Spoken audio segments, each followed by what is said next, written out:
amawulire g'okufa kwa muganda waffe Zimula Ali nagategeerako naye nali mmanyi mbuneera enteekateeka zonna zaggwa dde okubeera ng'akomezebwa mu ggwanga erya Uganda n'okubeera ng'aziikibwa. Naye kyankubye ennaku oba encuku mu kufuna information endala nti naye abambi muganda waffe Zimula Ali eyafiira mu Dubai tannaba kubeera ng'akomezebwawo wano eno mu ggwanga erya Uganda okusinziira ku information gye nafunye olunaku olw'eggulo. Kubanga okusinziira nti neera nfuna WhatsApp messages nnyingi, nfuna ab'emikwano bangi, SMX, buli omu ampa information kubanga ino yonna information gye mba wano ku SMX Media situukayo mu bitundu eyo yonna mbu nentambula nga ngenda noonya information. Era mmwe ba SMX Media Kings and Queens, ba subscribers ba SMX Media, mwe abampa information eyo. So bampako ku information mbu waliwo omuganda waffe amanyiddwa nga Zimula Ali yali afudde mu ddwaliro e Dubai oluvannyuma lw'okumukolako operation y'omutima at surgery netagenda bulungi, then Mukama Katonda n'asalawo okubeera ng'amuyita wajjali. So mu kubeera ng'eyo information bagimpa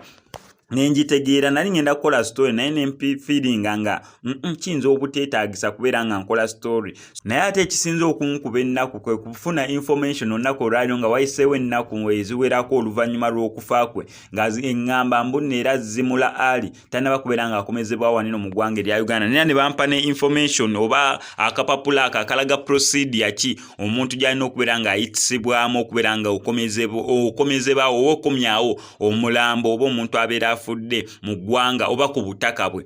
So ekinkubye encuko kwe kubeera nti n'abami nali mmanyi munirayo process yaggo oba yakomezebwawo na wano nasobola okubeera ng'aziikibwa. Naye bambi bakyali mu kubeera nga basonda ssente ez'okulaba nti nira muganda waffe Zimula Ali eyafiira Dubai. Nsuubira information eno yatuuka dda ku mikwano gye oba ku b'eŋŋanda okubeera nti nira kati ssaawa zino eno eyampadde information n'alaga ali eri naye alaga abali mu kubeera nga banoonya ssente ezikomyawo omulambo waneno mu ggwanga erya Uganda oba Zimula Ali asobole okubeera nga aziikibwa. Kati nange kwe kugattako eddoboozi lyange kubanga nange SMX mbadde ignorant about it nga nsuubiramu nera eno process yaggwa dda n'okuziikibwa nga manyi munera yaziikibwa nga simanyi mbunera waliwo need y'okusonda ssente ey'okulaba munera bambi bamukomyawo. Kitalo nnyo kitalo ddala ekyatuuka ku Zimula Ali tyoye yafiira mu ddwaliro oluvannyuma lw'okumujjanjaba oba mukolako operation y'omutima gwalina complications, so ne bamutwala mu ddwaliro okubeera nga bamujjanja oba bamukolako surgery. Mu kubeera nga bagikola teyagenda kirabika bulungi oba Mukama Katonda oluvannyuma lw'omukolako surgery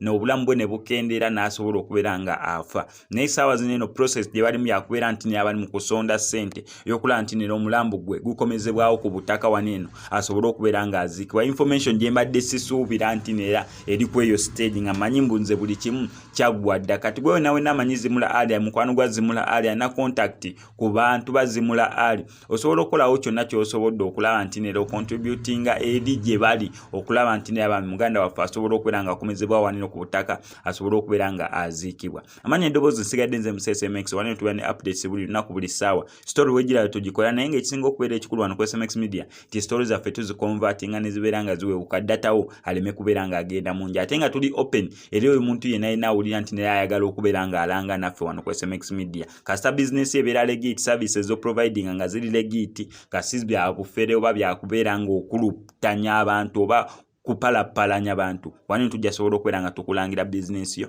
after negotiating the terms and conditions. Amanya eddoboozi sigadde nze mu SMX representing straight out SMX Media. I sign out.